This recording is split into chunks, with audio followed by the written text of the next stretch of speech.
Em clima de amistoso, o Flamengo perde para o Santos na Vila Belmiro com gol de Neymar. Vamos ao vídeo?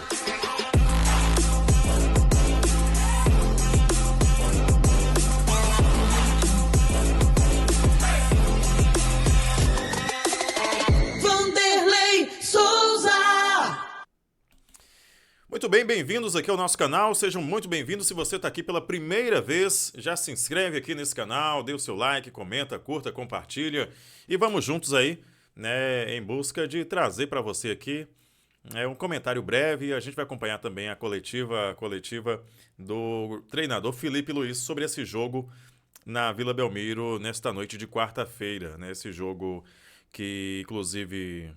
O primeiro tempo perdi um trechinho ali do primeiro tempo, mas creio que não perdi nada, né? Pelo que foi o jogo, acredito eu que quem perdeu algumas partes não fez diferença, né? Foi um jogo assim que parecia até em certos momentos um clima de amistoso, um clima onde, o pouco importa aqui quem vencer, né? Aquele famoso quem ganhar ou quem perder vai ganhar ou vai perder. Parecia isso, né? Parecia um jogo festivo. Vez ou outra ali o treinador do Flamengo brincando com o Neymar, enfim, sabe aquela muita babação em cima do Neymar? Foi isso que a gente viu, né? Inclusive na transmissão a gente percebeu muito isso. Então, mas a bola teve, né? Teve bola rolando. Vou trazer aqui, aí, inclusive, alguns números desse Santos 1, Flamengo 0, gol do Neymar, dados da partida de hoje, né? Que inclusive teve aí o Flamengo, tinha na verdade o Flamengo como favorito, mas aquela coisa, né? Que favoritismo não entra em campo. Favoritismo, ele acaba deixando de existir a partir do momento que a bola rola, né? E foi isso que aconteceu, né? Nós vimos aí um Santos que não é o melhor Santos, né, dos últimos anos, mesmo tendo ali o Neymar e tal, mas o Flamengo hoje é bem superior ao Santos e, com certeza, quem assistia ao jogo, quem estava com expectativa para esse jogo, imaginava que o Flamengo fosse ter uma soberania e maiores oportunidades ao longo do jogo, coisa que na prática não aconteceu. Pelo contrário, o Santos até assustou o Flamengo ali no primeiro tempo, tendo boas oportunidades, inclusive de abrir o placar mais cedo. Até o próprio Neymar, né, tendo jogadas ali individuais, enfim, achei a defesa do Flamengo um pouco frouxa, né, nesse jogo, especificamente contra o Santos. Não sei, de repente se tinha aquele clima também ali de um pouco de soberba. O Flamengo tem disso, né? A gente vai dizer que não, mas o Flamengo bateu todos os paulistas muito bem, né? Venceu Palmeiras, venceu o São Paulo, recentemente, venceu o Corinthians com a goleada, e o Santos, eu diria que a equipe mais fraca nesse momento dos paulistas, entre os paulistas, o Santos eu diria que está ali no último, né? Dos mais difíceis de ser enfrentados. São Paulo também não tá aquelas coisas, mas eu dizia que o Santos talvez fosse a equipe que fosse dar menos trabalho para o rubro-negro nessa sequência de jogos contra os paulistas. O Flamengo teve 74% de posse de bola contra 26% apenas do Santos. O Flamengo teve 10 finalizações contra 8 da equipe santista. O Flamengo não levou tanto perigo assim, diante do gol do Santos. Teve uma boa chance ali com o Danilo, né? Mas pouco teve ali finalizações a gol, né, para forçar uma boa defesa do goleiro. Grandes chances do Flamengo foram apenas uma e 3 do Santos. Defesas do goleiro, aquelas defesas mais difíceis, foram apenas 2 do Rossi contra 5 do goleiro santista. Desarmes foram 15 do Flamengo e 20, muitos desarmes inclusive da equipe santista, né, para você ver o quanto que o time do Flamengo estava errando também muito, né? Parecia um time assim meio que outro time do que aquele que enfrentou o São Paulo no último final de semana, né? Mas a verdade é que foi um jogo muito abaixo da equipe do Flamengo.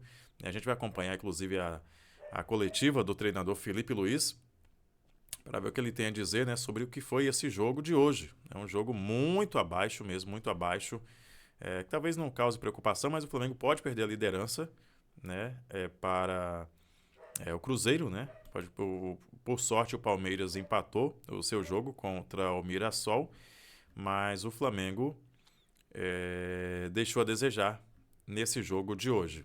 Vamos lá conferir aqui um trecho da entrevista coletiva do Felipe Luiz, onde ele tem muito aí, de repente, a falar, né, sobre o que foi esse jogo de hoje, né? Felipe Luiz, treinador do Flamengo, que inclusive já está falando em entrevista coletiva à imprensa lá na cabine de imprensa do estádio Vila Belmiro. Vamos lá então? Felipe Luiz já está falando aqui com os jornalistas. Cadê? Deixa eu trazer aqui.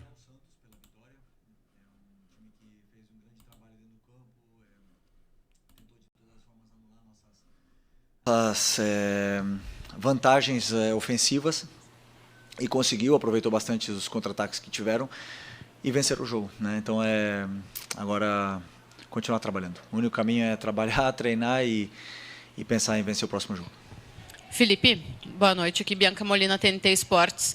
Em boa parte do jogo, para não dizer em todo, o Flamengo ele dominou, ele controlou, teve as ações, muito mais posse de bola, mas mais uma vez esbarrou naquele pequeno detalhe do último terço, a dificuldade de construir e finalizar todas as jogadas. Queria saber qual é a tua leitura, por que o time tem encontrado esse tipo de dificuldade, ainda mais contra um Santos, que apesar de ter construído a vitória, hoje tinha uma estratégia que era praticamente deixar a bola de fato com vocês e jogar pelo contra-ataque. Obrigada. Bom, eu acredito que primeiro eles tentaram pressionar. A gente viu no começo do jogo, eles saíram jogando uma também, a gente tentou pressionar, eles conseguiram sair jogando e depois eles tentaram e a gente conseguiu sair muito bem dessa primeira pressão deles e acabamos dominando e defendendo com a bola, né? Tendo a posse, tendo o domínio, e eu concordo contigo onde você fala que no terço final, na área do Santos, eu acho que é onde faltou um pouco mais de agressividade, para a gente finalizar as jogadas, um pouco mais de coragem para arriscar mais cruzamentos, para chutar de fora da área, ou até mesmo 1 contra 1, num time que estava tão bem defensivamente, né? Um time que está muito bem trabalhado pelo Kleber. Então eu tentei, em algum momento do primeiro tempo, já trocar o Luiz e o Bruno, fazer essa mudança, porque o Luiz, pelo menos, ele ia conseguir cruzar com a perna esquerda. Tentei isso, mas mesmo assim o Santos estava bloqueando bastante nossos movimentos e nossos cruzamentos.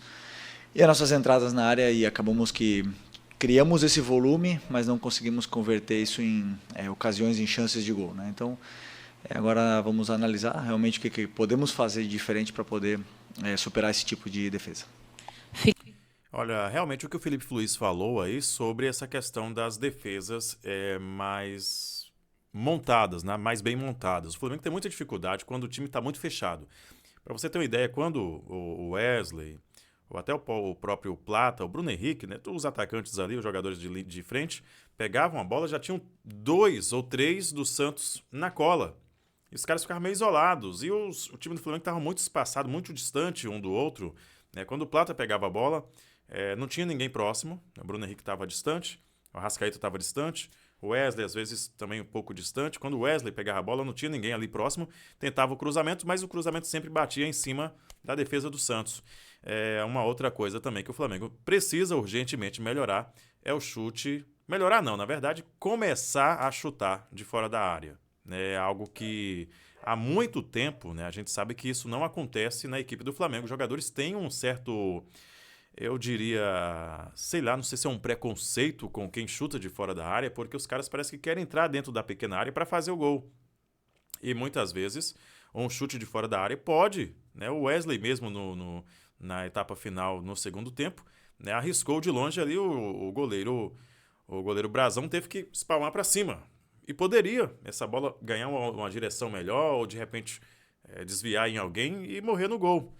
Mas isso não acontece porque o Flamengo não chuta de fora da área. Dificilmente você vai ver uma finalização do Flamengo de fora da área. E isso acaba resultando em quê? Em perder a posse de bola, porque tenta passar por baixo, tenta mandar por elevação, tentando o atacante ali. E muitas vezes um chute de fora da área pode ser sim uma boa opção.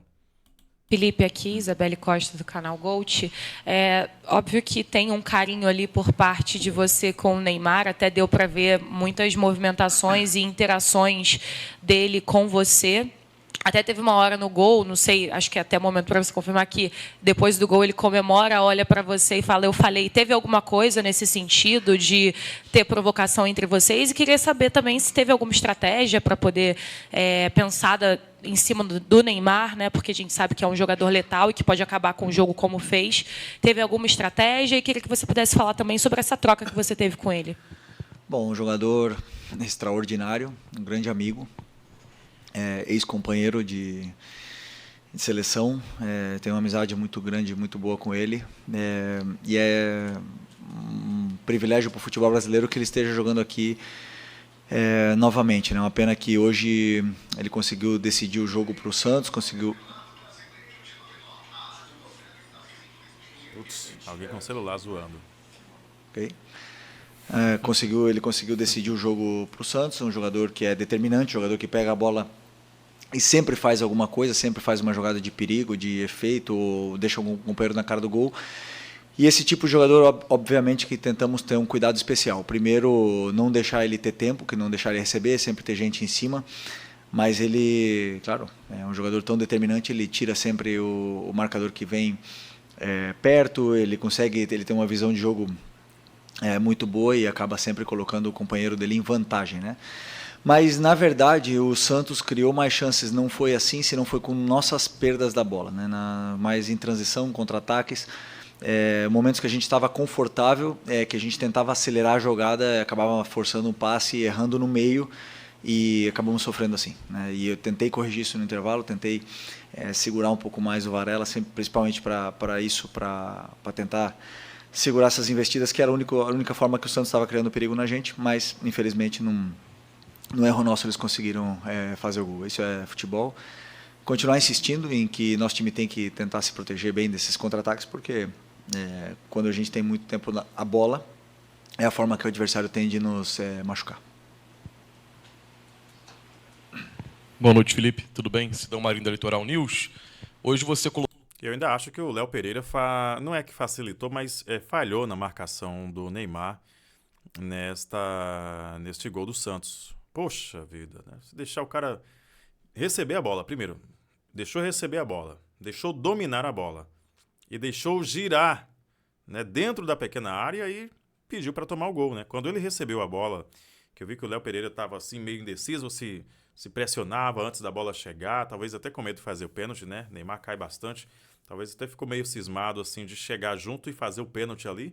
Mas, poxa, entre você levar um gol e causar um pênalti ali que talvez nem seria marcado, ou de repente poderia só dar uma chegada ali para proteger e impedir que o jogador dominasse a bola, mas não, ele esperou o Neymar receber a bola, dominou a bola, virou, e aí quando ele virou, saiu da marcação do Léo Pereira, o Varela também chegou ali, não conseguiu fazer absolutamente nada e permitiu que o jogador finalizasse. Pô, poderia ser um outro jogador, não o Neymar, e poderia ter feito aquilo ali todo, né? E o Rossi, claro que não pôde fazer nada porque o chute foi em cima, né? O chute é queima-roupa ali. O goleiro ainda tentou, ainda resvalou na bola, mas sem chance de defesa. Colocou o Wallace no segundo tempo. Queria te perguntar se na estratégia com o Wallace era a minutagem que você já esperava, se daria para dar um pouco mais de tempo para o jogador e que explicasse também o motivo de não utilizar o Matheus Gonçalves dentro do gramado. É um jogador que tinha um negócio com o Cruzeiro, mesmo disse, vai ficar no Flamengo, disse que vai batalhar para ganhar um espaço dele, mas que obviamente quer jogar. Ele tem treinado bem? Qual o motivo de não ganhar a oportunidade? Obrigado. Bom, primeiro o Wallace é o jogador que tem entrado muito bem, tem correspondido sempre que a gente precisou em inúmeras e diversas posições dentro do campo. Um jogador que tem gol, tem assistências, luta pela equipe, então sempre contamos com ele. Hoje eu pensei em colocar nesse momento porque era o que o jogo estava pedindo. Eu não calculei antes do jogo o tempo que ele ia jogar, senão o que estava pedindo o jogo. E o Matheus era uma opção de banco. No momento que a gente tomou o gol, eu só tinha mais uma troca e optei por colocar o Juninho para ter dois atacantes dentro da área. Porque a gente ia chegar com certeza mais por fora, porque o Santos ia se fechar muito por dentro, né? Então esse foi o pensamento. O Matheus né, como eu já também falei na outra entrevista, muito nobre da parte dele, de ele querer jogar. Essa semana ele treinou quase toda semana com o Sub-20, é um menino que sempre treinou bem, sempre treina bem. E agora, com essa sequência de jogos, com certeza ele vai ter oportunidades para poder demonstrar e falar no campo. Felipe, tudo bem? Boa noite. Gabriel Orfa, canal Paparazzo Rubro-Negro. Felipe, não tem como não te perguntar. Hoje é o segundo jogo que o Pedro fica de fora. O Pedro não é relacionado. Eu queria saber um pouco de você. Como é que foi a semana? O que rolou durante a semana? A gente teve notícias de uma possível reunião entre vocês, interna no grupo. Eu queria saber como foi a semana, o motivo, novamente, da ausência do Pedro, e se agora que o Bruno Henrique está suspenso contra o Fluminense, tomou o 3º amarelo hoje, se você conta com o retorno do Pedro para o fim de semana. Obrigado. Boa pergunta. Bom, o assunto do Pedro é um assunto já encerrado, um assunto que eu já falei tudo que tinha que falar na coletiva, ele também já se posicionou, é um assunto encerrado, agora a única coisa que nos resta é trabalhar os dois e poder ajudar o Flamengo. Peraí. Se já está encerrado, ou significa que o Pedro falou com o elenco, mas ainda não falou com o Felipe Luiz, né? Pelo que eu entendi, né? Pelo menos é o que as informações até esse momento dizem, né?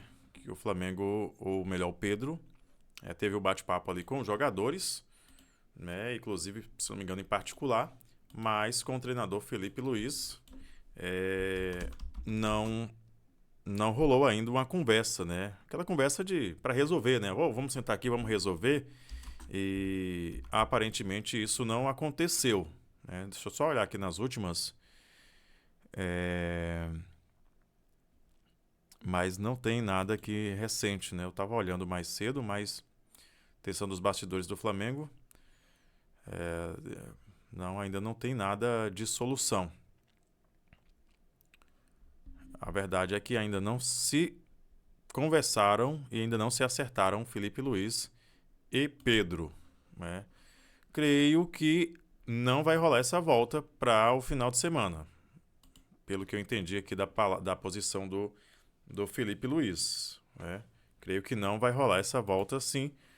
Tomara que se ajeitem, né? Tomara que Pedro volte aí a bater um papo, conversar com o Felipe Luiz, mas aparentemente até o momento não tem conversa ainda após o final de semana entre Pedro e Felipe Luiz. Como ele disse, caso encerrado, agora depende do Pedro, né, chegar se quer jogar ou não, né? Tá treinou desde segunda-feira, mas até o momento não foi relacionado. Vamos aguardar aí para ver se final de semana o jogador volta a integrar o grupo, né? Felipe, apesar de ser um assunto encerrado, só quero uma questão que não tem nem muito a ver com o Pedro, que tem mais a ver com o departamento de futebol. O jogador soltou uma nota, na nota ele se mostra totalmente chateado com o departamento de futebol por aquela conversa vazada de um membro do departamento de futebol oferecendo um jogador num valor muito abaixo até do que a gente costuma pensar em uma venda dele do Flamengo. Na sua coletiva do sábado, você sugeriu a ele que ele procurasse os companheiros e pedisse desculpa pelo comportamento dele no treino.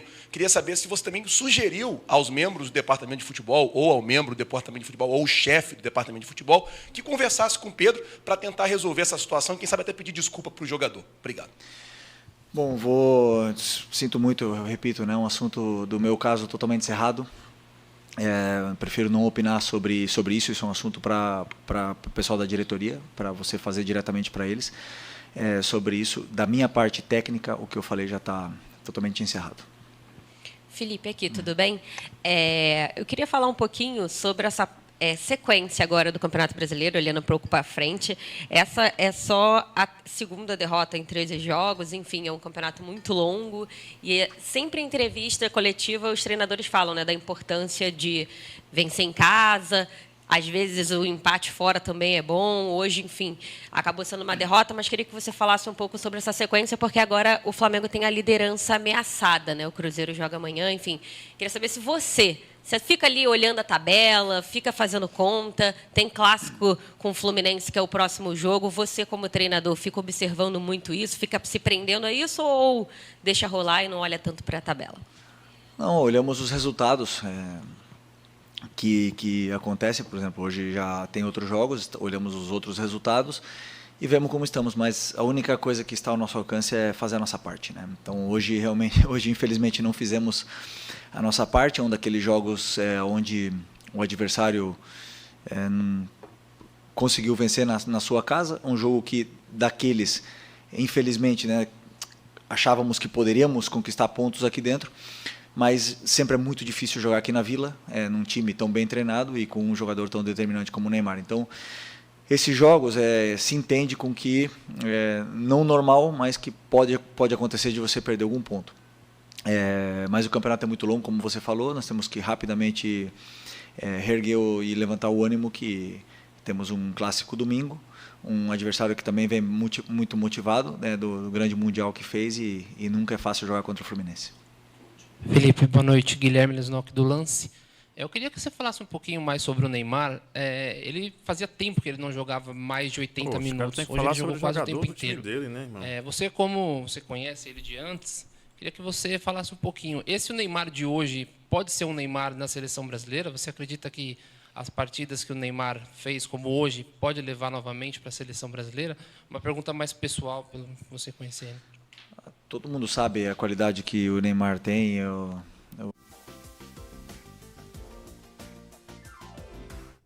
Ah lá, gente, eu vou conversar com o ídolo dos meus filhos. Ai, meu Deus, eu tô ouvindo a voz. Ai, a mão. Nos duelos, via nas recomposições, até mesmo ele defendendo e pressionando os nossos zagueiros, coisa que não vinha fazendo antes dessa pausa, né? É claro, normal depois de tanto tempo parado. Acredito que uma lesão tão grave, tão séria como a que ele teve, sempre como é que fala? Irá requerer cuidados sobre essa parte muscular e também do joelho dele, mas é um jogador que, quando está bem, ele faz a diferença. Valeu, boa noite, pessoal. Tem que acabar a coletiva, né? Tinha mais o que perguntar do jogo, estava falando sobre Neymar. Tem muita coisa para falar sobre a partida, né? Por exemplo, o que levou o Flamengo a ser tão ineficiente nesse jogo de hoje, né, contra o Santos. Infelizmente, faltou mais perguntas aí sobre o jogo, né? O Neymar é um jogador que, se quiser, pode sim chegar na Copa do Mundo e vestir a camisa 10 da seleção. Mas, se ele quiser, né? É algo íntimo, é algo pessoal do jogador. Eu estava vendo essa notícia aqui do Terra.com, né, sobre essa situação do Felipe Luiz e o Pedro. A gestão de egos e a manutenção da disciplina são cruciais para o sucesso. O tal Pedro, um talento inegável e artilheiro, tem tido um relacionamento conturbado com a diretoria do Flamengo há algum tempo, envolvendo questões, mas não tem nada aqui sobre... Aqui a fala de Felipe Luiz aborda a transição de ídolo do campo para a beira do gramado como técnico, mas não tem nada aqui relacionado a, de repente, conciliação dos dois. Ficou claro que ele quer o Pedro, né, como deixou bem claro na última coletiva, e não quis mais falar sobre o assunto. Tá certo, o Felipe Luiz, né, já falou sobre o assunto na última coletiva do final de semana, e não compensa mais ficar remoendo, né, um assunto que ele já deixou claro que quer o Pedro, não quer que o Pedro seja negociado e quer contar com o Pedro. Porém, aquele Pedro antes da contusão, aquele Pedro que foi para a seleção, inclusive se machucou na seleção, né? Já voltou da seleção bichado, né? Usando um linguajar mais popular. Felipe Luiz quer aquele Pedro. Só que esse Pedro talvez não quer voltar a ser aquele Pedro, porque está deixando a desejar nos treinamentos. Gente, se inscreve no canal, dá uma força aí, dá essa moral. A gente vai tentar manter aqui, eu vou tentar manter aqui a constância de vídeos, né, pra gente trocar esse papo aqui, falar também sobre os outros times, né? Muita gente fala, mas por que você não fala do time tal? Mas pedem aí, que eu quero saber quem é a maioria, né, dos nossos inscritos aqui, quais são os times que vocês torcem, tá? E a gente vai fazer também sobre outros times também. Claro, não é só sobre o Flamengo. Posso sim também fazer aqui um pós-jogo sobre outros times, com certeza. Então, muito obrigado aí, um bom restante de semana, fiquem todos com Deus e até o próximo vídeo. Valeu, se inscreve no canal, comenta, curte, compartilha para os seus amigos também esse conteúdo se você gostou. Claro, um abraço para você, me segue também lá no Instagram, @VanderleyNoah, para acompanhar também outros conteúdos. Valeu, gente, um abraço!